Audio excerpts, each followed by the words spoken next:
Welcome to the Third Man Up podcast, your one-stop shop for the serious and not so serious side of Australian sports. Join the lads as they discuss what's going on in the world of sport and preview all of this weekend's action. Now, here are your hosts, AFL media superstar Peter Spida Everitt and the world-class amateur Brody Burrows. Welcome back to another week of the Third Man Up podcast. I'm your co-host, Brody Burrows. With me, it's not Peter Parker, but it's another Spider Man, Peter Spida Everitt. How are we doing, mate? Oh, absolutely good. Yeah, great. I think it's been a great week. I really start to enjoy. I think there's always been around the big freeze and Neil Danaher and MND and motor neuron disease, and not a lot of people have heard or done much about it until it affects one of our own community, Neil Danaher. And look, just looking back, I just think this is one of the great causes we stand up to throughout the year. We know we do breast cancer every year, but this is just matching it at the moment. I think there's no better scene at the MCG on the King's birthday on Monday when you see two teams, Melbourne and Collingwood. And we know Collingwood fans how fanatical they can be and how parochial and they have their say. But what I love is when you've got two teams, they've all got the different jerseys on, they're yelling and screaming, but they've all got a beanie that represents that they're all still united. I think that's one of the great scenes of AFL footy in modern day footy. Oh, absolutely, mate. And you see, it's just a sea of blue or light blue and dark blue. And yes, Neil's lost his ability to speak now, but just seeing that smile come across his face, it just lightens up everyone. And it's great to see. It's another one of those scenes where football just unites Australia all as one. And it's not just the big games. You go down to local level now and everyone's wearing these MND beanies. And it's really just captivated a nation, all for a great cause. Yeah, well, you would have seen it locally yourself. So many clubs now doing the big freeze. I've seen it on the Gold Coast. And even during the week, the Gold Coast Suns did their one. And it was great. Look, and it's hard when you're not a part of, Collingwood or Melbourne and you're not a part of that tradition and trying to get involved. And, you can buy the beanie and support. But to actually, during the week, we had the Gold Coast Suns. We had Ian Healy, who was, one of Australia's great cricketers. Ali Day, who, one of our great Ironmen. We had Tammy Hembrow, who's an influencer here on the Gold Coast. We had a couple of local newsreaders, and we all did the dunk. And then you had the footy boys kicking the ball at the target to try and dunk us all. So I found it great. It was a good way for not only the Gold Coast Suns, as a team to be involved, but also the community to get behind it as well, raising money and feel like we're doing our little bit to be able to help the bigger picture, which is obviously on, the King's birthday weekend. And well done for yourself for getting involved with it, mate. Was it a little bit chilly? Oh, yeah, it was. But you know what? We do cheat. It's the big freeze. It's kind of the big kind of freeze. Nice and warm here on the Gold Coast. Because the hardest thing was, we got dunked in and they chucked ice in the water. But, as soon as you get out, it's like, gee, it's nice weather. 22 degrees. It's like, so we it is half cheating. But, it was just great to see the whole club behind it and pull it together. And, if they played, the weekend game here, they'd probably do it at the game. But, not having the game, they still got behind and supported it. And it's not just Gold Coast. A lot of clubs are doing this at the moment as well. And I enjoyed, he got Sammy Berry down there, obviously not known to be the best kick in the team. And he's lined up and just run up and hit the buzzer and dunked in, hasn't he? Yeah, that was a good thing. They could say, okay, who do you want?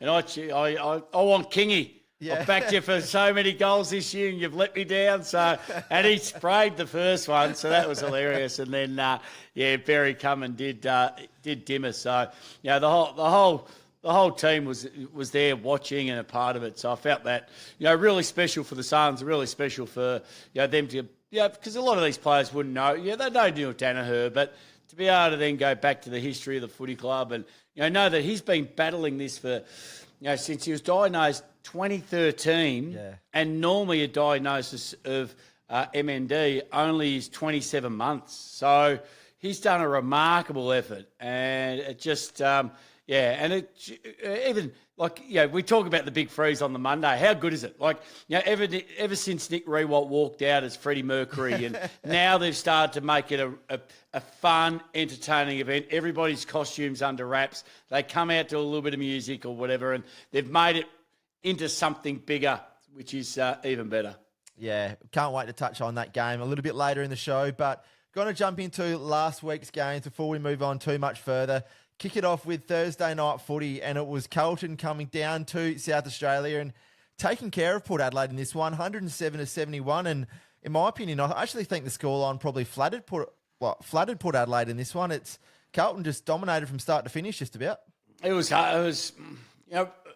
you've got to start taking Carlton serious. I know we talk about this every week. When do you start taking Carlton serious? And I think beating Port Adelaide there convincingly. In the last quarter, I think they ended up kicking six more goals. They just blew them out of the park. And you're a big fan of Walsh, and it'll be interesting to see where he's tracking on the Brownlow because, he's been the main man. You talk about Cripps, you talk about Curnow, Mackay, and these guys, but him and then DeConey's been fantastic as well. So, you look at that, and Port Adelaide had a couple of injuries, but they're real two backmen that you sit there and go, you know what, we built our side, we got our backmen. You talk to Ken, you hear Ken Hinkley before the game, and they just got towed up. They just got beaten around the stoppages and couldn't match them.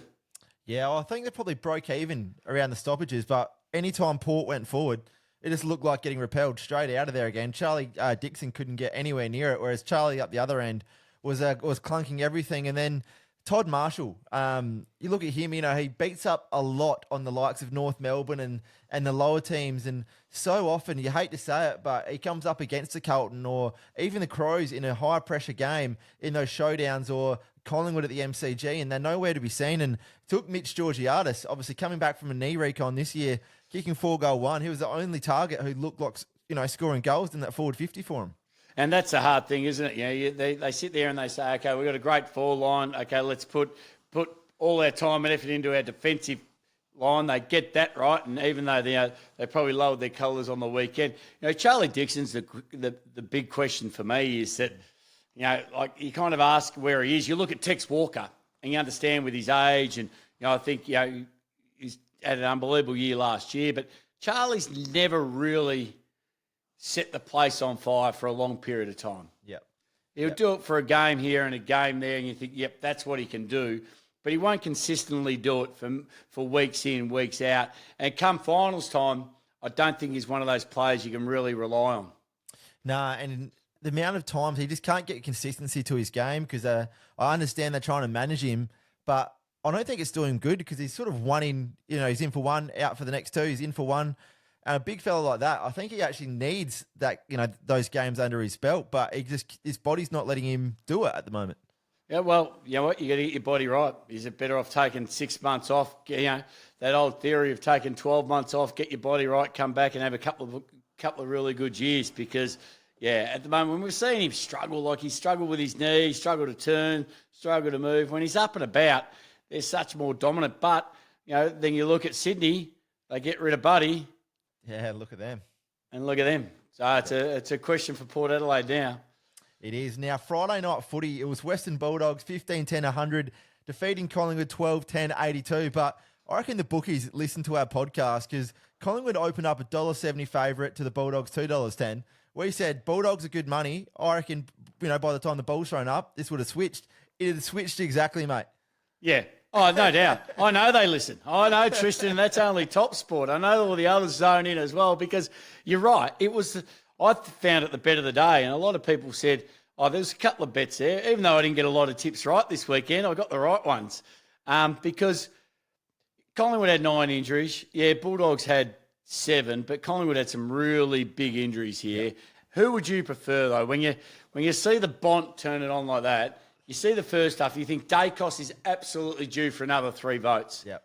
And then you see the Bont, and you see how damaging he can be and what he does with the footy. You've got to go the Bont. I hope he got you 3. He did. That's okay. It was 3 to Bont, 2 to Dacos, and then daylight to the rest. But in saying that, Adam Treloar, 37 possessions, thought he was great as well. But, like you said, Bontempelli, I think when he gets it, Dacos has really improved his contested game this year, which has really impressed me. But when Bontempelli plays like that, he needs 5 minutes. You know, Dacos will grind you down over the course of a game, but Bont just needs that 5 minutes, doesn't he? Yep. Oh, that goal, like, he's just a freak. Yeah. That goal he kicked from the boundary of 35, 40 out, it's like, you know, he's just one of the great players of all time. And, you know, the greatest player not to win a Brownlow.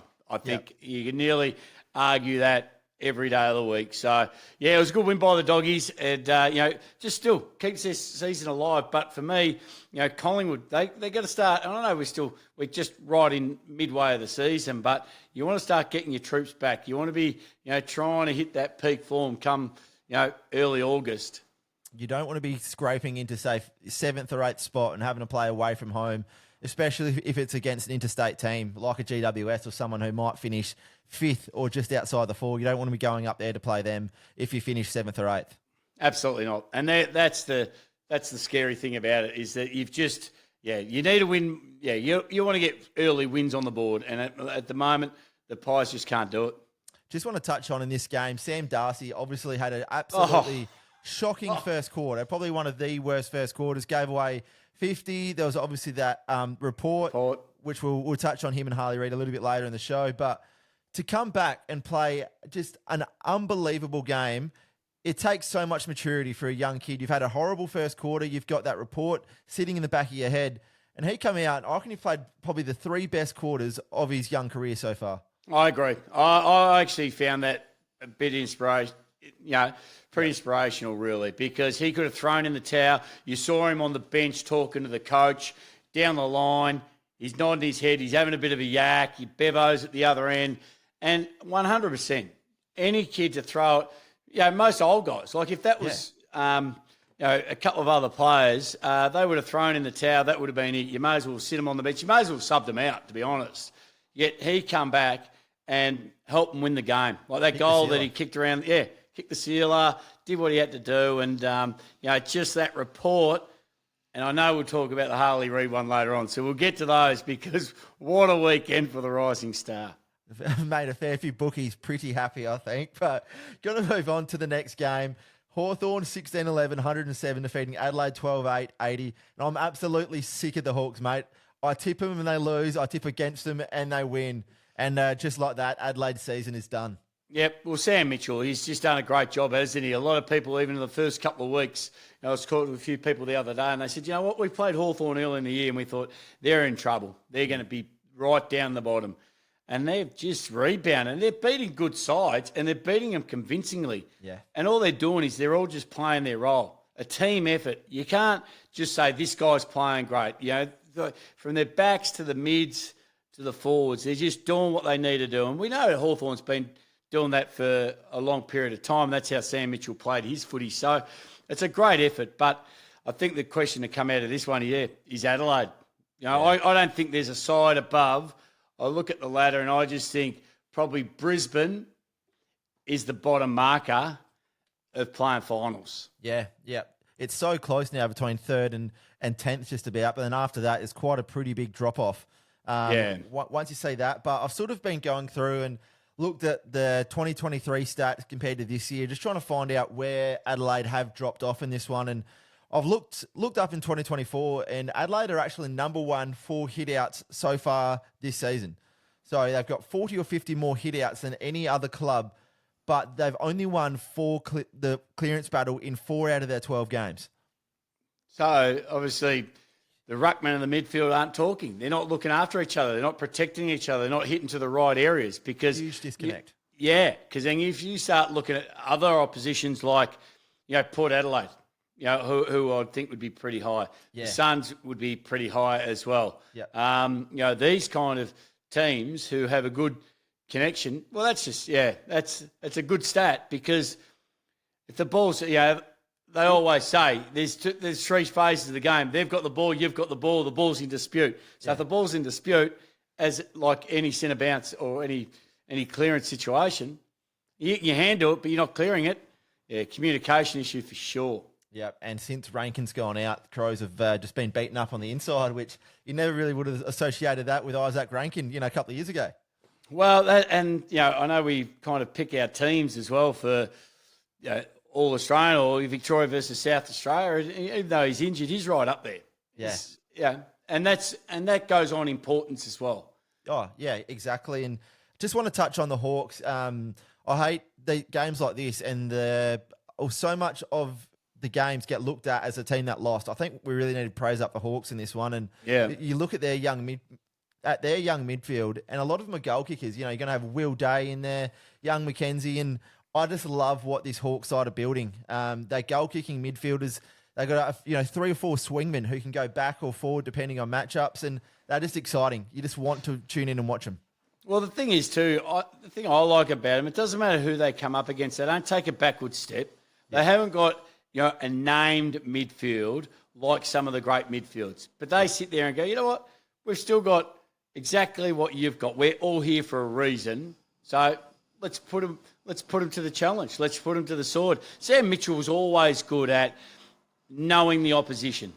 So all of their players who are playing, swing players, midfield, forward, back, they would know, and most players do, but Hawthorn would really dive into knowing exactly what their players are capable of, how they can beat them. Yeah. Now, next game, and you must be pretty happy with this one. It was St Kilda, 12-10, 82, just dragging themselves over the line, over West Coast, 10-8, 68. Saints finally get a win, but Harley Reid still gets a headlines. No matter what he does, good or bad, he's just box office. And I'm like you, I'm sick of the Saints too, because every time I tip them, they lose. Every time I don't tip them, they win. So I tipped West Coast to win in my favour. I thought, you little ripper. But, yeah, look, the Saints, they were lucky too. They were lucky, Waterman pulled out, and then suddenly you sit there and go, okay, that's great. That gives them a great opportunity. If he played, they probably would have lost. Yeah. That's reality. They end up getting just over the line, did enough, but Harley Reid, just stiff. Was it there? Yes, it is. Dumb, yes, but it's in that heat of the moment, that kind of football, It's pretty weird when you look at it, isn't it? What is he in his 7th or 8th game of AFL football, and half-time he was clearly the best player on the ground, and Ross Lyon has to send Marcus Windhager to him. And after that, you can understand He's obviously would have been tagged in his junior footy, but being tagged in senior AFL footy compared to junior footy. I mean, and Marcus Windhager, he's done it to the likes of Lachie Neale and that. And to cop that, you could tell he's getting frustrated, and, he's going to the umpires a little bit. And it was just frustration. That's all it was to Darcy Wilson. And he's a young kid, and at the moment, probably West Coast's most important player. And he's under more pressure than anyone else in the AFL right now. So there's a lot of people jumping on him, but I think at times like this, we just have to sit back and just enjoy the show. Yeah, I agree. And it's always hard when, this time of the year, 2 years ago or 12 months ago, he still wouldn't have got weeks. Yeah. It's this thing, like you can go through the history of, players missing out on, awards because of whatever the highlight was that year in the way of copping weeks. So really disappointed for him because, he is by far the best player in the competition at that age level. So, a tough one to swallow. But finally the Saints get a win. Rossi gets back with a bit of a smile, and we go again. We're going to get soft, cuddly Ross back maybe. But just want to ask you this. So obviously Max King went off with a bit of an injury concern, and I don't know if it was just me, but Saints then suddenly looked like this fast attacking side because they knew they didn't have this big tall target they can just bomb it to. They moved it quickly, and then Mason Wood, he was outstanding. Got to touch on him. If you're a good winger, you play your best games at Optus on those wide wings, but Saints suddenly just looked like this super attacking side. And this is a hard, they actually, there was speculation, early in the days that they wanted to get the other King. Yeah. And Benny King's doing well at the Suns. We're leading the goal kicking at the moment. And that's right. It's like, how do you do that even with King in the team? Yeah. Because that's how you should be moving the ball the whole time. Yeah. And King's in there, and then they've got enough crummers and midfielders. But it's so hard because Kingy against, any of the forwards absolutely can hold his own. But why does it? It's just that mental game of how does that turn around when Kingy's in or out? It should be exactly the same. You sit there and go, why? Because if that's the case, just going, fuck you guys. Yeah. Absolutely. There's nothing worse. And it's like if you get dropped and then they start doing exactly, or you're injured and they start doing exactly what you've been asking to do for the last 3 weeks. It's like, where was this? So he'd be frustrated more than anybody because we know forwards like to get it in quick. So it'd be interesting to see. I would love to be in a team meeting and see what the outcome was and what the Saints said about that. Yeah. It'd have to be I just loved just seeing them play that exciting brand of footy, and they banged on 4 goals in about 10 minutes. Got to move on to the next game, though. Geelong survived a bit of a scare in this one, 15-9-99, running over the top of Richmond in the last half, 10-9-69. There would have been a fair few nervous Cats fans at half-time, but unfortunate to see young Mickelty Lafau go down with an ACL.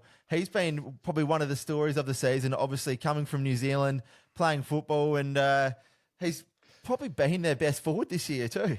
Yeah, well, he was getting his hand on it. He's a big unit. He's got thighs like tree trunks. He's a massive man. But and that's sad. Like, as you say, guy from New Zealand, got his chance, making the most of it, doing everything right. And there wasn't much in it either. Like, he just come down and his knee just bent backwards. But, Nankervis was very, very good for the Tigers. But those 2 goals from Ollie Dempsey right before the half-time, just like that pretty much, I think that's the only thing that kept them in it. I reckon Richmond could have won if those 2 goals weren't kicked. They just had to hold on for that extra 3 minutes, and it would have made a huge difference. So, tough for the Tigers, but they were more competitive. I think they've been good for about a month of footy now.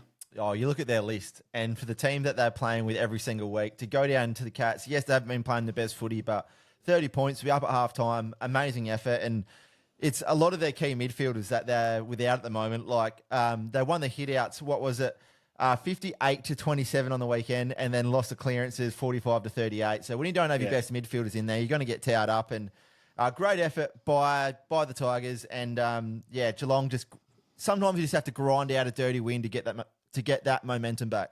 And the hardest thing here is, and I know, we'll talk about Dusty a little later on because obviously they've pulled the pin on him this weekend. What your thoughts on that is, but look, the Cats aren't travelling that well. That's the hardest thing.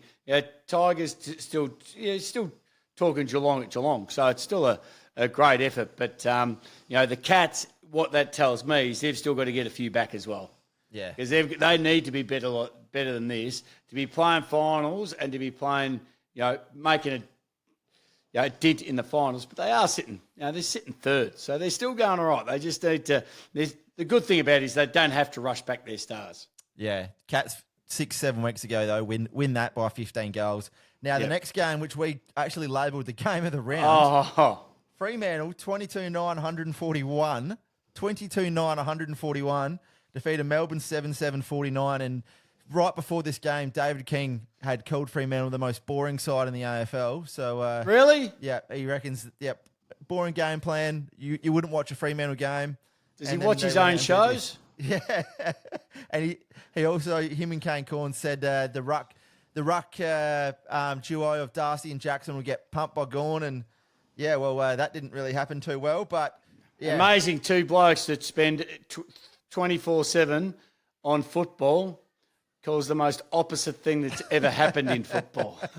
But this game here I found really fascinating. Stephen May, he looked like a first-year player. He was getting thrown around and ragdolled by a couple of 20-year-olds, and just goes to show you the importance of Jake Lever with him. Yeah, this is what I love. And, it was and I've tipped against Fremantle most of the year, and they've proved me wrong each and every week as well. But they're an exciting team. They run. They use the footy. They kick long. They have a real good crack. And you've mentioned before how how diverse their midfield is, and now they've got options up forward who are actually taking marks, kicking straight, kicking goals. And with the 2 ruckmen, it makes a massive difference. As soon as you put one of those tools down forward, you're dragging one of your major backmen, and then suddenly then the second goes to the next tall and Josh Tracy or Jai Miss. Yeah, and it just continues on. But Melbourne to be absolutely dominated, and they say, it's a bit dewy, it's this and that. They're perfect conditions. You cannot blame the conditions there. at Alice Springs over the weekend. So the hardest thing I think for Melbourne is, they're just so hot and cold. I've never seen them so hot and cold. They've been like that for a couple of years, but this year more so that they're nowhere near what. Well, do we overrate them? Do we overrate Melbourne? Do we think that Jack Lever and Stephen May, is Stephen May getting a little bit on? You see him a couple of weeks ago when he had the broken ribs and he took like 10 contested marks, and Clayton Oliver, the track. I think the track's still performing, but all those other players alongside on the outside, do they need a couple of changes? So I'm under the firm belief, and I have been for a long time, that your star backman is only as good as the second best backman in your side. So you look when Collingwood lost a few of their big names from their defence, Darcy Moore looked completely lost down back. The All-Australian captain of last year looked completely lost. And then you look at Gold Coast, when Charlie Ballard goes out the side, all of a sudden Mac Andrew can look a little bit lost. Same as St Kilda. Cal Wilkie goes out and then their back line gets lost. So all of the best backmen in the AFL, when they lose their second in charge, all of a sudden, they just don't seem up to their usual standard. So it's that partnership you need, the relationship, the love between the two big backmen that needs to. Yeah, you're right, because it's true. Because Steve May and Lever, they know how each other operate. They look at each other. They don't even need to. They just know how everyone works. So it is absolutely a good point. And same thing going forward. Like if your forwards aren't getting near it either, if they're inconsistent, you're small and tall forwards, like even their midfield. I don't think Clayton Oliver and you start looking on the outsides. Like Gawn does his job, but like we say, you can't have two blokes doing the job each and every week. Collingwood are trying to do the same with the Dacos boys. Yeah. You can't have it. When you look at Sydney or you look at Fremantle, you look at their best, and you don't know who it's going to be each week. Yeah. And I think it's the same with Carlton. Is it going to be Cripps to stand up this week? Harry Mackay, Charlie Curnow, Sam Wiedering. Like you've got to have depth of stars, and they're not getting the most from Petrarca and Oliver, who've probably been down this year compared to their usual output. But last game of the round, Gold Coast 14-7-91, defeating the Bombers 11-14-80. Suns are quickly, no matter where they play their home games, it's a bit of a fortress at the moment, but just to work out their away games, dominated through the midfield, Anderson, Round, Miller and Flanders. One young fellow I was really impressed with in this match was young Brody, the round 12 Rising Star winner. Yeah, he was. He's a local kid up here. I think they've got a lot of locals now on their list. So, they've done a really, really good job. And Brody's been a bit hit or miss over the last couple of weeks, and it's good to see that, he got the four quarters together. Still, I think, Mac Andrews a star in this side. They just absolutely love him. Got a gun midfield, and Kingy up forward starting to hold him and kick goals, which is vital as well. The coaches is back forward. But, the Bombers had him on the ropes. The first 10 minutes, if the Bombers had kicked straight, it could have been a different story pretty early. So they kicked a few points, and they didn't. They ran away with the last quarter. But I think what gets me most here, and, you talk about, football in different states and how difficult it can be. There's 21,000 there, which is, I know Essendon's one of the big four teams, but up here, are they? There was still a lot of Sun supporters there. So have 21,000, 4 o'clock on a Sunday afternoon without a public holiday the next day is a good crowd. Yeah. There's a good crowd up here. And I just thought, their success is starting to pay off. People are starting to go through. In a few weeks, they've got Collingwood. And their biggest fear is that it will be a sellout, there's no doubt. But it'll be mostly Collingwood supporters. The Suns supporters won't be able to get tickets because they know how fanatical Collingwood supporters are. So, look, even though Merritt, Martin, the Bombers did all the right things, but, I just think the Suns have got a lot of depth, a lot of character, a lot of run. Yeah, and one guy we need to touch on, he's come into the side probably halfway through the season this year, and he provides so much pressure as a forward, and often he does that negative role. He'll take the best backman. He did it to Tom Stewart a few weeks ago, shut him down, but Ben Long, it was great to see him get on the end, kick for himself, but just love what he brings to that Suns forward line. It's the pressure, it's the tackling, it's the bumping, it's a little bit of niggly shit that you just love to see. Yeah, well, they got, is it Rosa Jr. that's out as well? So who normally brings that, and Long's been able to get his opportunity. But well, they lost Jack Martin, and Jack Martin was one of those kind of players. And there you've got Long come in and been able to absolutely do it. So, yeah, you need those exciting forwards, small forwards. You don't know what's going to happen. They're going to bring something. He's an Isaac Ranger. He can nearly go in the midfield and run forward. Yeah. I think he's only just starting out, but that could be a role because we know how exciting he can be going forward. So they've got so many options at the moment, and they've got half a dozen really good experienced players sitting in the twos. But as we all say, this is all great at home. He's got to try and get those wins on the road. So another big challenge for him on the weekend. Yeah, and I just want to touch on one young fella. I'm a big fan of his. No Jared Witts and Ned Moyle really impressed me with not only his ruck work, but his ability to start clunk him around the ground and those kickouts from full back. They're looking for him, and if he's not marking it, he's bringing it to ground, and the likes of Tuke Miller, Anderson and Rao are then swooping at his feet. I think he won a league best and fairest in the VFL, or it was definitely a club best and fairest. So he's got the ability to do it. He's really struggled at AFL level when he's gone up there. He's never really had that breakout confidence, and you always, especially if you're like that, you've got Jared Witt sitting in the background, you're going to be a yo-yo. When Witsy's right, you're going out. But at the same time, I actually thought that was his best game he's had for the Suns.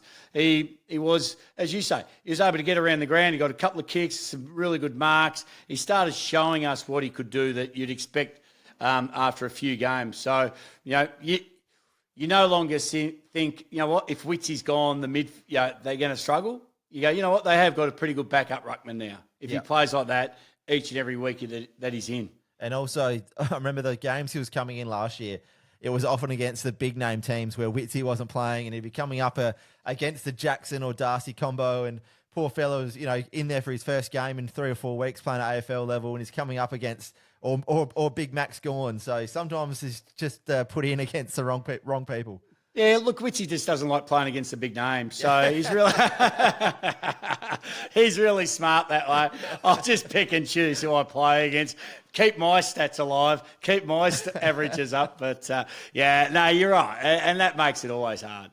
Yeah, definitely. Now, going to move into overreaction or spot on. Kicking off with the biggest story in football this week. The AFL needs to scrap the fairest option from their end of season awards. You shouldn't miss out on a Rising Star or a Brownlow medal for minor indiscretions. Striking, completely different, but minor indiscretions or footy acts shouldn't be. You shouldn't be missing out on the Rising Star or the Brownlow. Look, it's always hard, and I think because depending what's hot that year is what's copping people. We've seen, I think Corey McKernan was his a trip back in the day. Little reach out, little flick. Yeah. Yeah. I do agree. The thing I agree with most like this, and I still remember when Robert Harvey won the Brownlow in 97, and he was second. It was only because of a report. Chris Grant, I think, didn't win it. And Harves got up and he said, you know what, it's not really my award. Chris Grant, it's a shallow victory. Harves did go out and win one in 98, legit. So, he absolutely. And I think same with Harley Reid. Harley Reid's out. Now you go to Sam Darcy, second in charge, who would have won it. He's out. So it's going to your third-pronged young player. And I'm 100% sure if it's Ollie Dempsey, whoever it is, would sit there and go, you know what, it's actually not my award because Harley Reid is the best player at this age. Well, do you know what I find interesting with this is they're still going to give the 3-2-1 votes the media's still going to do the votes. So you're going to be able to see how much Harley Reid and Sam Darcy at the end of the year are actually in front of the next best. So it could be, and because it's done on I think it's a 5-4-3-2-1. There's 20 media personalities that do it. So it could end up with, let's say Harley Reid, he could have 100. He could have 25. He'll have 100. Yeah. And Sam Darcy, he could have 80. He could have 24s. And then, could the person who wins on in third place could have 20. Yeah. We have could have 60, could have 20. But what you're saying is nowhere near what, And that's what makes it hard. So I kind of agree, and I understand with the striking as well. But realistically, if you're missing those weeks, you're missing the chance to poll anyway. Yeah. So, if you cop 4 weeks, well, there's 12 votes you're missing out, a possible 12 votes you're missing out on. So I kind of agree, and it just the Brown. It doesn't have to be the best and fairest. Like our football club, every club has a best and fairest. They don't care if you were suspended for 10 weeks. If you carve it up the other 12, you've won the best and fairest, and you're an absolute hero. Yeah. So I think I'm all for change. Yeah. Now, me too. Now, this next one, it's got me very fired up, mate. Oh, here we go. Yes. All right. Clubs need to stop bullshitting when they don't select a player. Richmond putting Dusty down as an illness is absolutely fucking pointless. Just say he's rested. And this is... Okay, this is what gets me. And this could have been, the spider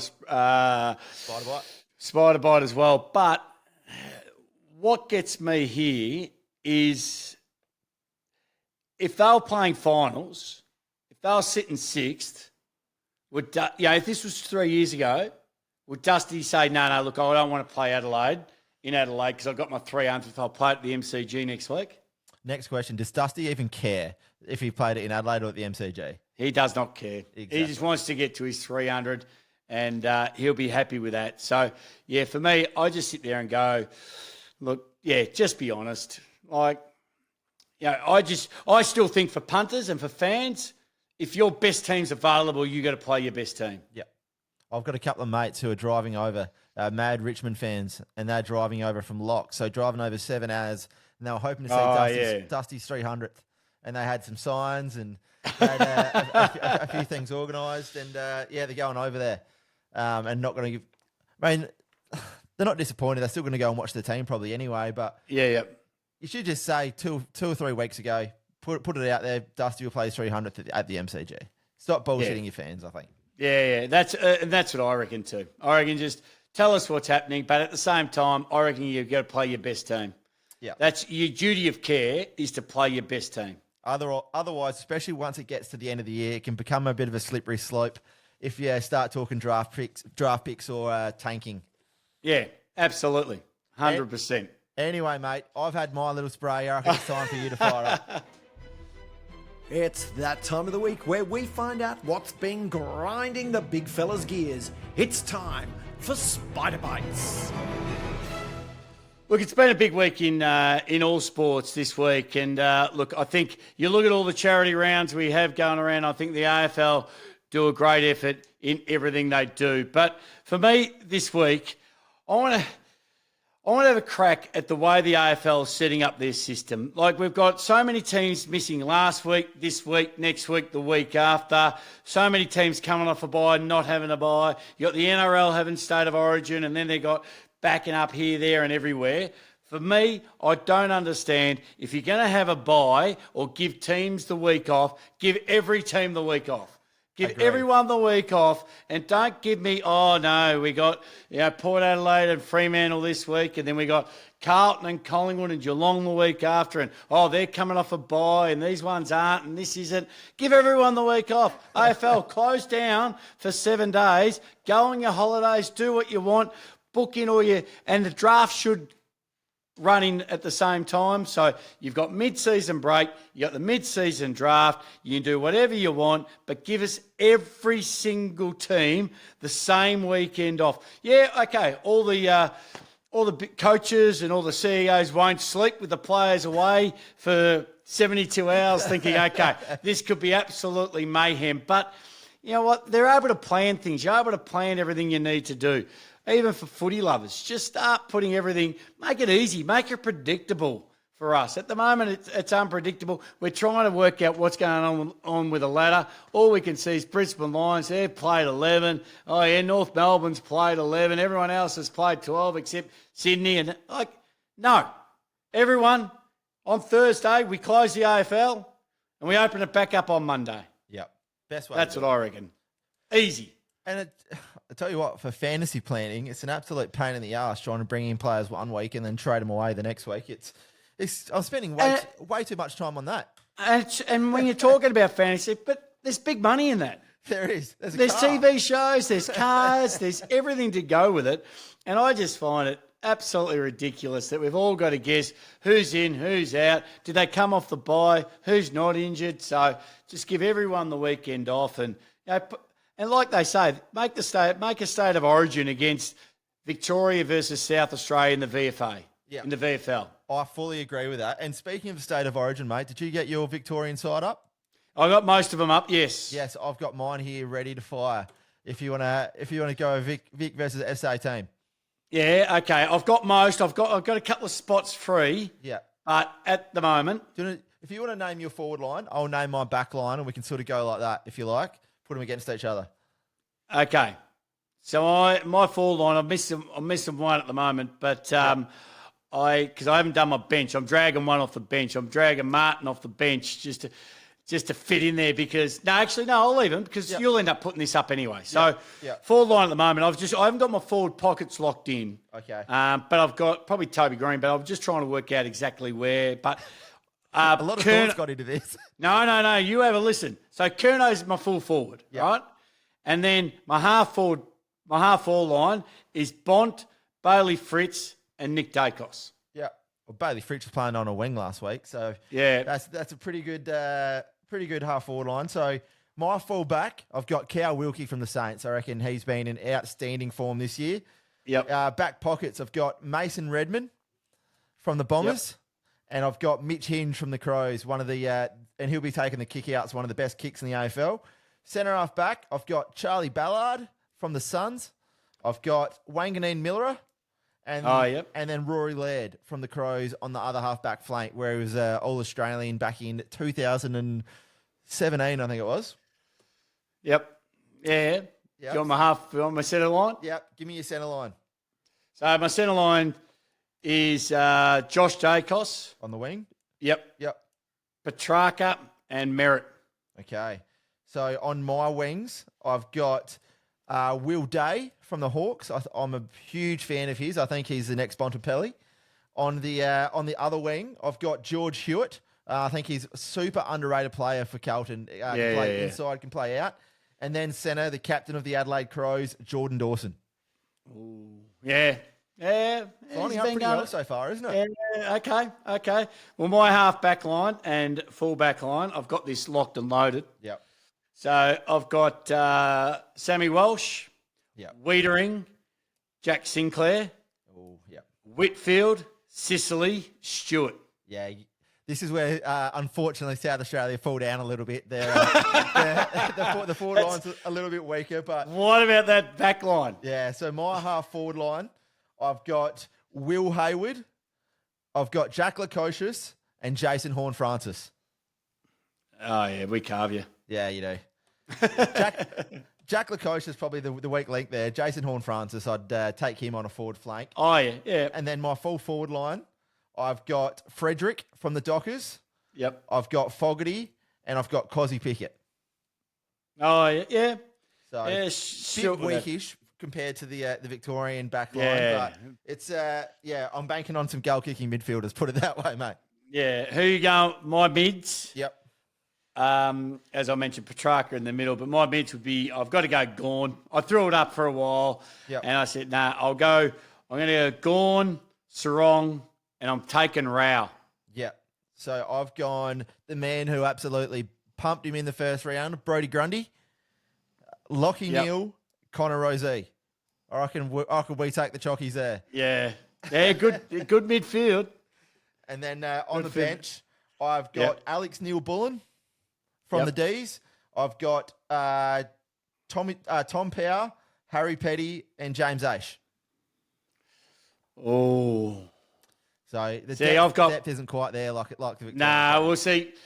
For me, I've got Martin and from the Bombers, Anderson, Houston, and Butters. Yeah, that's a pretty good bench. But see, two of the I would put one or two of those in the forward. Like Butters probably go forward. You can't put a Butters in a forward pocket.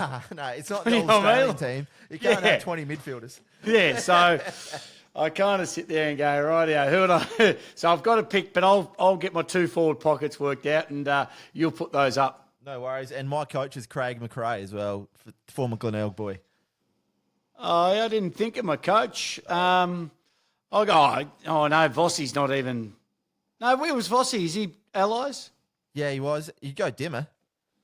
Yeah, I'll take Dimmer. I think we had this discussion a few weeks ago, or last week, and I went and looked it up, and yeah, you can use Dimmer if you want. Okay, I'll take Dimmer. All right, mate. Anyways, I think it's time to make some money. Here comes the money. Here we go.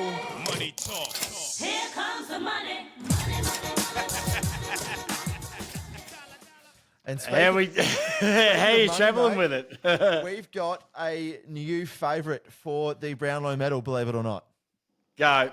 Well, it can't be Nick Dacos because he only got 2. You're saying it is? He's the new betting favourite. He's not in the lead, but he's the new betting favourite, according to Top Sport. He's at $3.50. So a few weeks ago, when you and I The said... Swans had a buy. Yeah. So how can you... Heaney's gone up 20 cents. What's Tristan thinking there at Top Sport? Like, does he know that Heaney's sitting on the bench? He's sucking pina coladas and he drifted him out. I think they're too focused on the Origin tonight. I've seen a couple of their promotions, which is pretty juicy, by the way. But in the lead, we've still got Isaac Heaney on 19 votes, $4.60. Yep. Second, after getting 2 on the weekend, we've got Nick Dacos, $3.50. Imagine if people listened to us, 3 or 4 weeks ago when we said, I reckon he could get 7 or 8 votes in the next four weeks. He's gone And bang, bang, bang, bang. $10 into $3.50 favourite. Paddy Cripps on 15 votes, $6.50. Zach Merritt, 15 votes, $8. Caleb Sarong, 15 votes, $12. And our man, who was at $36 just 2 weeks ago, Noah Anderson into $18. So, and then Zach Butters on 14 votes at $17. What'd you have the Bont at? Bond is, I've got him at 12. Yeah. 12 votes. And then I think he's about $7 or $8. Yeah, no, he might be a little bit. He's probably, we've talked about, Sarong, the Bond, Butters. He only had one off game. You can't say, it's going to be the end of everything. And, when you look at the Bont versus, the great weekend, the Bont versus Dacos, it was unbelievable. So, yeah, good betting for the Brownlow this year. A good one. I'm still on. Yeah, I still have a couple of bucks on the Bont, and I still reckon Butters. Yeah, Noah Anderson, though, $36. He was 2 weeks ago, and we said that's a pretty good bet. Now he's only 4 votes behind the leader, and he's been smashed into $18.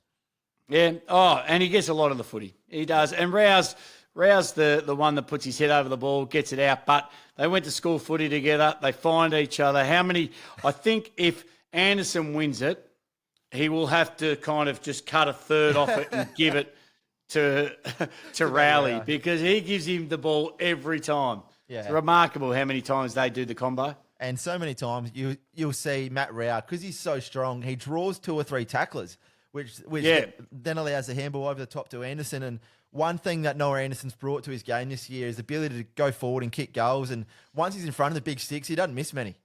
I don't know how because, I know he's a great kick, but I was talking about Rowley finding Anderson because we did that, the handball in the big freeze and he had to handball at a target. Yeah.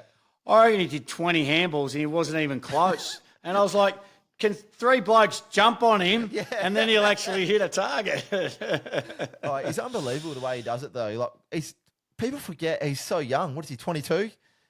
And yeah, and he's so strong. And you see some of the strongest players in the AFL just, they look like kids trying to tackle him. It's ridiculous. Yeah, and he moves his arms and his hips and he's boom, boom, boom. Yeah. That's what you do when you eat grass. Yeah, well, I think Horn Francis, those two as well, they're so strong through the hips and they're so hard to tackle. If you don't have a head of steam up and you go in there, you just get made to look stupid sometimes. Yeah, absolutely. So, no, they're good to watch. They're good odds and, it's going to be interesting. Now, without further ado, better jump into this week's games. Kicking off with Thursday night footy, Adelaide Crows versus the Richmond VFL team just about. But they are due to get a few boys back this week. So I think this one will be a lot closer than what many are expecting. Matt Crouch out for the season with a pretty serious arm injury. Yeah, look, I don't think it will be close at all. I reckon Adelaide need to bounce back. They need to fire up, and I think they will. I reckon Yeah, the coach will have them absolutely fuming because they've been disappointing so far, and at home they need to start delivering something. So last Thursday night game for the year too, which is, again, disappointing because we love Thursday night footy. It starts our weekend off a little bit earlier, but I'm going to stick with the Crows. They need it. They have to win, and they have to win well. Yeah, obviously Matt Crouch out. Young Billy Dowling been playing some excellent footy in the Sandful. Comes in for his first game this week, and Nick Murray, probably Crow's most important player up until doing his knee last year, will return to the side after coming back to the Sandful last week. Big key position player, which they've just been crying out for in defence all year. But yeah, in saying that, I reckon this will be under 5 goals. I'm tipping it. I think. Really? Yeah, I think Richmond get a few back, and Crows. Does Tex play? He was subbed off last week with his back. Teams will be announced tonight, but yeah, I'm going Crows to win, but not by heaps. Well, the line's at 33.5. Yeah, you might find that in the multi of the week. Oh, rightio. Oh, sorry. So you're going with the Crows, mate? Yeah, absolutely. Yeah. Easy. Yeah, Friday night footy. This one here, very interesting clash. Western Bulldogs up against the Lions at Marvel Stadium. Bulldogs coming off a very important win last week. Brisbane Lions, I reckon they really, really needed that break. And do they reset and launch to make finals from here? I've ticked both of them, so it kind of confuses me which I'm going for. But, no, look, I thought the Dogs were fantastic last week. They did have a lot of injuries. They had 7 injuries. They were playing a team that had 9 injuries. So what's the quality when you get an opposition's at pretty much full strength? I think that's the answer. I reckon the Lions should be able to get the job done here. The Bulldogs, even though they're brave and they've been competitive, they lose actually. And I know we spoke about him a little bit earlier, but Sam Darcy, he hasn't been just good for 1 week. He's been really good for a long period, a good month of football. He's a good vocal point. He can get up the ground. He can take marks. He takes marks in front of goal. I think he's been averaging a couple of goals at least. I think he kicked 4 a few weeks ago as well. So, he's probably the vocal point. Still no Norton. So, for me, I reckon the Lions have got enough. Yeah, I've got to agree with that one. I think for Bulldogs to win, Rory Lobb has to play a really good game of footy. And I don't trust Rory Lobb to do that the way he's playing right now. Oh, look, I had quite a few different hairstyles back in the day, but what's he trying to do? Is that silver or? It's not good. No, look, I can't be too critical when you've got dreadlocks and blonde dreadlocks, and I had blue hair or green hair, but I don't know, the silver hair with Lobb, you want to be kicking goals. That's what you want to be doing if you've got silver hair. So, yeah, for me, I think, Lobb needs to, especially when he's put his hand up and he wants to move on and go somewhere else, which isn't the best look either, I'd stick with the Lions. Oh, if he wants to keep a pretty good contract, he's going to want to have to play well in these big games, especially up against the likes of Harris Andrews. He's just so important. But in saying that, coming off a bye, it's never been good for teams statistically in the win-loss ratio. I'm going with the Lions in this one too. But I might just wait to see who's in and who's out for both sides as to who I'm going to select. Final tip in that one. Saturday, Hawthorn versus GWS down in Tasmania again. Seems down in Tassie, they're getting a game just about every second week. Yeah, I don't understand. It's amazing how many games they've got. And it's good because, we're seeing games in Darwin, Alice Springs, now in, a lot in Tasmania. Is this more than every other year? I think it's been like 4. Like it, doesn't it?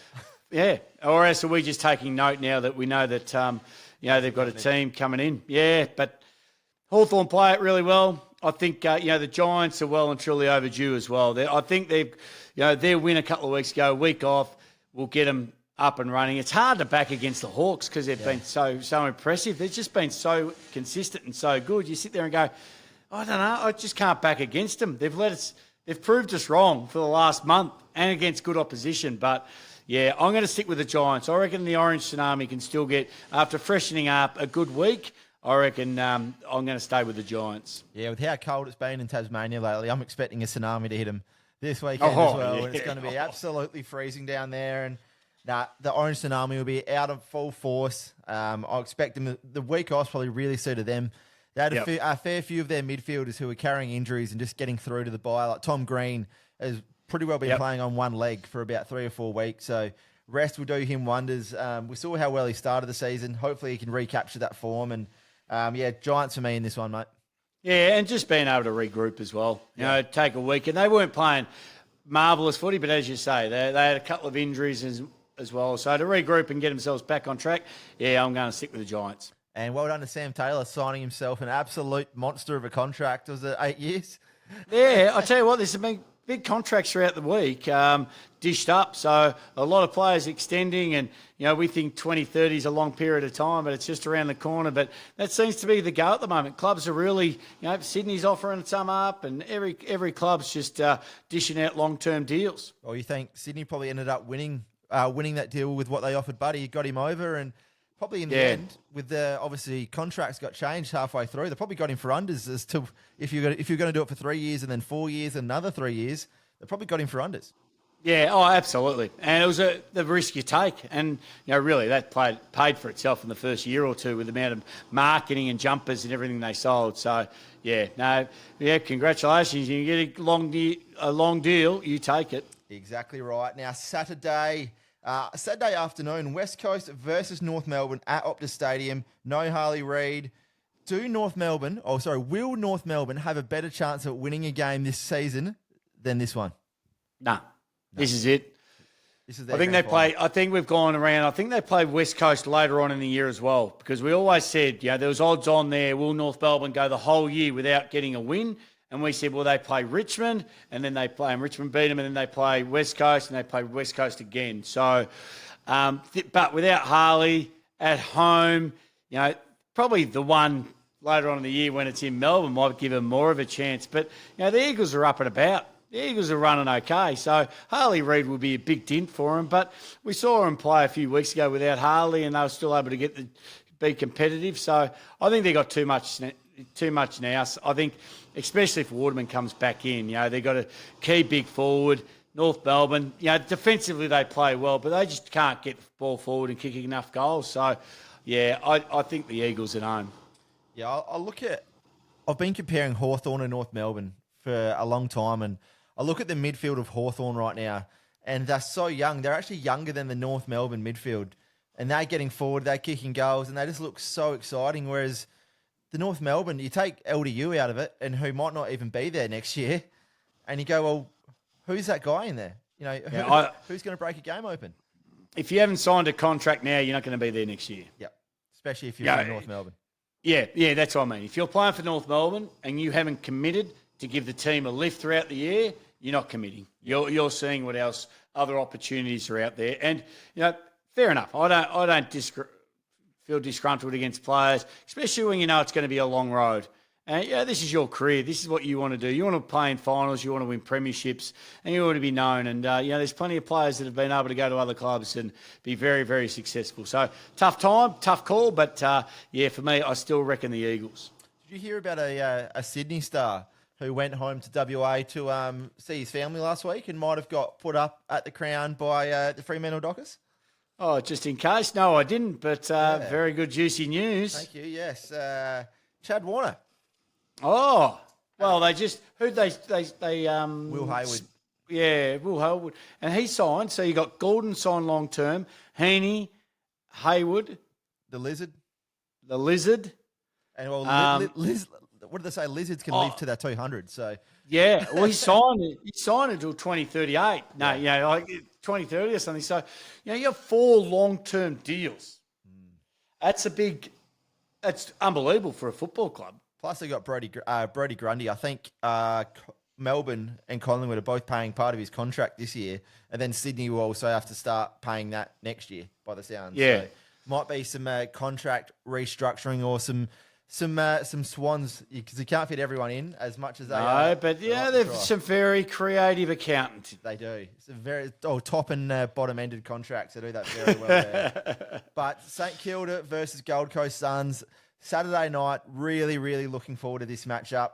Marvel Stadium, Gold Coast are favourites in this one, despite not winning away from home this year, mate. How do you see this one going?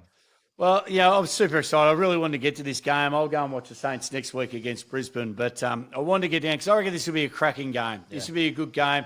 The Saints, And you saw it there without King, and he's out. He won't play this weekend. So will they move the ball a lot quicker, a lot freer? Will they start then using their run and see what they can do? Will it be high scoring and make every fan fall off their chair? I don't know.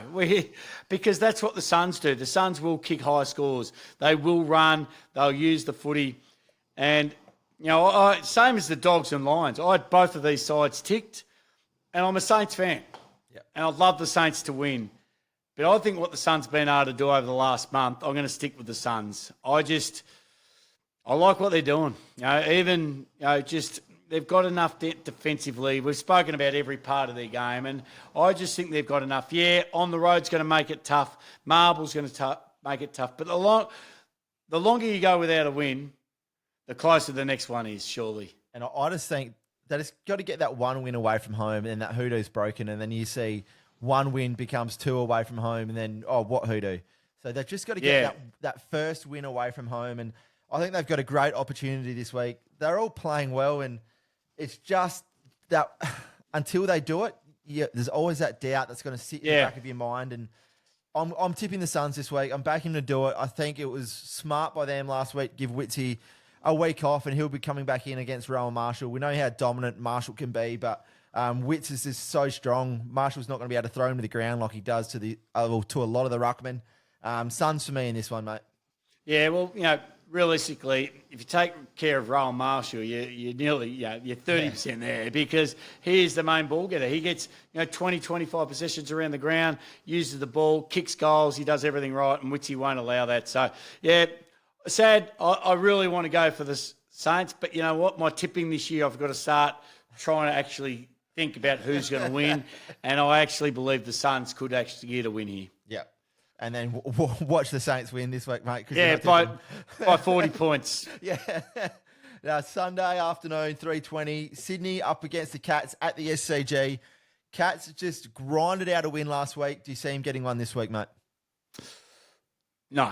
Yeah. No, not at home. Not Sydney. I think, Geelong have got a lot of work to do. They've got a few players missing as well. SCG a lot more. I'm sure Tomahawk won't be there because it just doesn't really suit him. Especially the two big keys. And just you can't go past Sydney. No. Yeah, they lost one game for the year. They do everything right. They sign players. They know what they need to do. You got Parker playing in the twos who cops weeks and not anymore. No, but they've just got a lot of depth, and their forward line's starting to really operate well. And as we mentioned, even if all comes bad, Papley can still go in the middle. There's so many options that you just can't cover them all. Yeah, I'll look at this one, and Geelong, the probably one weak point this year has been their rucks and their midfield. That's probably been their weakest link, and that's Sydney's strongest. So I absolutely expect Sydney to beat them up on the middle, in the midfield this week, and wouldn't be surprised. You'd probably pencil in Warner and Heaney for 2 goals each. Yeah, and we know that the SCG. It's a difficult game. It's a difficult ground to play if you don't know it, because you come out of the middle, quick kick, suddenly you're 35 metres out, where normally you'd be at the top of the 50. So it does upset everyone, because you restructure your centre half forwards. Not worth anything. Yeah. Because they're not in positions, and you watch the way Sydney's set up compared to other teams, and you do your homework, but it doesn't matter. We can still see when grounds have got the skinny ground, they still kick it out on the full because they're just not used to it. Yeah. And it's no different to sides going up there. So, Sydney for me. Now, Sunday night, love this Sunday night fixture with the long weekend. I think Melbourne's buzzing with this one. It's been so long since Essendon's been in the top 4. Carlton versus Essendon at the MCG. There's a great feeling around both sides at the moment. Yes, the Bombers got beaten last week, but Gold Coast away is the top 4 side. Really looking forward to seeing how these two how these two match up. And if Essendon beat Carlton, they're making finals. I'm saying it right now. Well, I reckon if Carlton beat Essendon, same thing. I reckon if Carlton, because the Bombers are sitting second, so Carlton's 5th. So you're sitting there, top 5 teams. Yeah. And I think we've underestimated. The Bombers have been good. They've been good. Who they played, we saw them get found out. Not get found out, but the Suns are always hard to beat at home. But for Carlton to go to Port Adelaide and smash Port Adelaide, not beat them, but they beat them convincingly. And then you come back and they should take care of Essendon. I would think pretty easy. I just think Carlton, It's time not to underestimate them anymore. You got to give them credit where credit's due, and they are saying when you look at them on paper and how they're playing footy at the moment, I think you've got to take Carlton. They've got two big forwards. Their midfield, as we say, they control stoppages. They love the stoppage situation. And they're defensive. Sard back in the team really straightens them up, really gives them that run. You know what, Reed? Yeah, they're just all playing. They're just doing their job. Yeah. I find it, you take care of Zach Merritt, also, a couple of the other, package. 2 metre Peter has been a little bit up and down. So you kind of sit there and go, they haven't got anything real consistent going. They've won games, but I think Carlton are a much more, I think they're a better team. I think if you look at Carlton's side, they've just got too many weapons on paper. And if one doesn't stand up, if Harry Mackay doesn't stand up, usually you see a great game from Charlie Curnow. And if Charlie Curnow is getting shut down, usually you see Harry Mackay stand up and be best on ground. And the matchup I'm looking forward to seeing this week, finally, they've never played against each other, which is so hard to believe. The Mackay twins, Ben and Harry. Yeah. For so long, there's been rumours that they're the same person. They've never been in the same room with each other. They've never played against each other. It's always been one's out. And when Ben Mackay was playing for North Melbourne. But, yeah, I just can't go past Carlton in this one. I'm probably 6 or 7 goals. Would you, for the theatre of it all, just only have one of them run out? A late change. And then go, hang on. Okay, where is he? Like, that would be hilarious. Like, yeah, late change and he's not at the ground. Well, they're pretty identical. Do you reckon they could switch Guernseys and people would know? The Wakeland boys could do that. Yeah. Daryl and Shane Wakeland could have done that and you wouldn't have known. So I'll tell you, told you a story a few weeks ago about the old man. And so he was coaching association level and there was some twins playing A-grade footy. And one twin was just killing it, absolutely killing it. The other one, didn't have the best game. Then at half-time, they swapped Guernseys. Anyway, Anyway, he gave the best on ground to the wrong twin because, they swapped Guernseys at half-time. I love that. That's good. I love it. I'd love to be a twin and be able to do stuff like that. That'd be perfect. But it would be great. It's great to see the brothers go up against each other like this. And, but for me, and you're just saying that, like, even if Harry's not getting a touch, he's able to go back defensively. Like, they're able to rotate what positions they play. We've seen Curnow go back at times just to play the role. Yeah. Harry can get up the ground. So they're so versatile than they were. They're not structured as a full forward, centre-half forward anymore. No, they're more than that. Last year we were complaining they couldn't play in the same team together. Yeah. And now we're saying we want another two of them. Well, I think getting Harry Mackay outside and his kicking's just changed completely and they're competing. They're both competing when the ball hits a deck compared to a lot of other key forwards, I think, around the comp, is you see them both busting packs, they're throwing bodies around and you don't want to match up on them.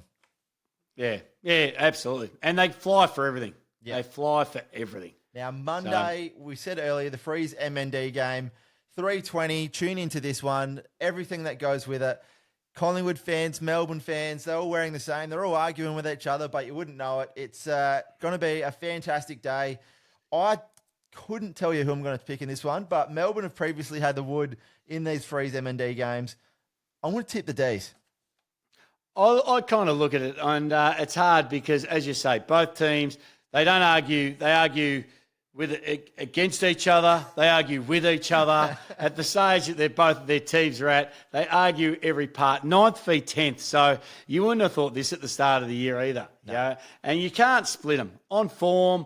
I think, I don't know, the odds are $1.90, $1.94. I think the line's at 0.5. Yeah. So not even a point. So you cannot split them. Collingwood with all the injuries. Melbourne, absolute disgraceful effort last week. And I'm going off the back of that. I'm saying, okay, Melbourne were disgraceful last week. You've got the big freeze. You've got Neil Danaher in the rooms. There's no way known you can't be inspired and make something of that. And I know a lot of people say, oh, yeah, the inspiration only stays there for a minute or two. No, it doesn't. There's no way known Goodwin wouldn't say at quarter time, half time, 3/4 time, have a look around, have a look at all those beanies and what do they represent. You've got an opportunity right here, right now to stand up. And I think, to me, that's motivation enough, especially for players like, Day, you've got Gawn, Petrarca, Oliver to get plenty of the footy. I just think those kind of players will rise. And so will Dacos. The Dacos boys love big moments like this. But if Melbourne can't win on the back of what the day's about, I find it hard. They have to give something more than what they gave last week, and I'm sure they will. Yeah. When you look at the teams they've lost to this year, they've actually beaten top 4, top 8 teams a lot, but they've been dropping games. We saw them lose to West Coast. We saw them, Fremantle, probably not a bottom 8 side, you could probably say anymore, but no, they're still losing a lot of these games that they should be winning or at least, competing with. And Melbourne, for me, this week, I think they're going to bounce back hard in this one. And if they shut down Nick Dacos, they win the game. It's simple as that. And I hope they do. Yep. I hope they have a proper run with. There's plenty of players in their team that can, be with him and be smart about which way they run, but just don't let him free, because you know what he can do. And I'd be expecting any time Jack Viney gets anywhere near Nick Dacos, look out, he's going to get buried pretty hard, I reckon. And absolutely. So, for me, I think Melbourne, too much pride, surely. Fully agree. When you want 35 years of experience in your pocket, there's only one place to bet. Top Sport, the home of sport and racing. With a streamlined interface, live chat functionality, stronger security, and enhanced betting odds, the re-engineered Top Sport app provides a truly top betting experience. Download the app today. Top Sport. Feel the excitement. Chances are you're about to lose. For free and confidential support, call 1-800-858-858 or visit gamblinghelponline.org.au. Now, time for the multi of the week. And I mentioned earlier that I'm kicking off my multi with the Thursday night footy, and that's Richmond at the line. And you said 33.5. Well, you should be looking on Top Sport. It's 35 points. Is it 35, is it? No, I had a look earlier on the week, so it's drifted out a little bit. But Dion Prestia, Tim Taranto, Shai Bolton will all return for Richmond this week. And I reckon that's a big get. That's at least 5 or 6 goals between those three there. So Tigers at the line for me in that one. And then the rest of the week, just all wins. GWS to beat the Hawks down in Tassie. West Coast to beat North Melbourne at Optus. And Sydney to beat Geelong up at the SCG. That'll give you $5.50. Yeah, I was going to say, the Swans are at $1.15 or something, are they? $1.30. Oh, are they? Yeah. That's a good bet. Yeah. That's a good bet. All right, $5.50. Well, with me, I think there's only one thing you can celebrate this weekend. It's the fact that it's a King's birthday. Yeah. Well done to the King. So I'm taking Charlie Curnow to kick 3+. Yep. And Ben King. So it'll be Charlie King, like the King's real name. So Ben King to kick 3, Charlie Curnow to kick 3. So the King to kick 3+, and that will give you about $3.70. There's something in that. There's got to be something in that, I reckon. And Max King just had to go and ruin it for you last week by getting injured. Oh, yeah, I know. Yeah, I wanted Maxie King. I wanted the double Kings, but I think Charlie and King, there's got to be absolutely. So that's my bet of the weekend. Well, who knows? St Kilda might not even kick 3 goals the way they've been going this year, mate. No, they're going to be on fire. Absolutely. All right, mate. To finish off, going to move into questions without notice. And I've got a doozer for you here. All right. Right. The power's gone off and you've been locked inside a shopping centre for 12 hours. Your aim is to survive until the morning. Now, would you rather be locked in with one angry, hungry saltwater crocodile or 5 angry brown snakes? Oh. And you can't close doors. None of the doors are locking. You've just got to stay alive. Crocodile. Morning. I'll take the croc. I'll take the croc. I hate snakes.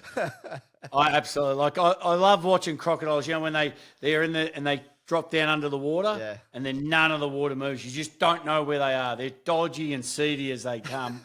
But I'd rather take crocs. I just hate snakes. I just could not. I can't pick up a snake. I can't touch a snake. I hate them. Yeah, right. I'd definitely take the crocodile. Take the snakes. Oh, really? Yeah. You don't bother snakes; they tend not to bother you. I've killed a fair few in my lifetime on the farm. Do you have a few over there? Oh, lots. Yeah, come harvest time, we've got a shovel in every corner of the house. From you probably see one or two maybe every month around summertime. Really? Yeah. Nah. Brown snakes. Couldn't do it. Yeah. Couldn't do it. Like, has any just popped out and surprised you? Like, Yes. you've jumped into a tractor or you jumped in the car and then suddenly, bingo, there's a snake sitting there. Well, Mum was at the local supermarket in small local country supermarket, and there was some young fellas take it over, a couple of Indian fellas, and Mum was in there just doing her shopping, and spotted a brown snake just crawling near her feet in the supermarket. So killed it and went and showed the boys.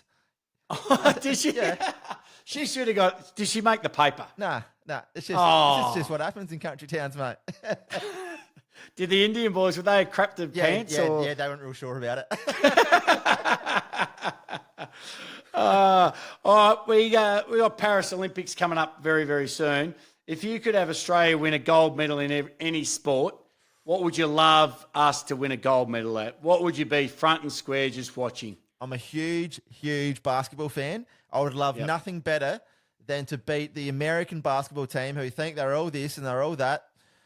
Just beat them for the gold medal match. I couldn't think of anything better. Yeah. How about yourself, mate? I think you can't go past the 100. Yeah. To have the big mullet, to have a big, just to have a big mullet on the 100-metre line, just buffed and jacked and ready to go. And, you'd hear the commentary for the rest of your life. Bruce McAvaney sitting there calling it, and you just see him coming down the straight. And for an Aussie to win, to be the fastest man on earth over 100 metres would be just unbelievable. Yeah. That's for me, that's the one you want to win. I think what they need to do is put a pair of a footy goal post at the end, and then to kick a footy towards it, and have Tom Papley starting in lane 4.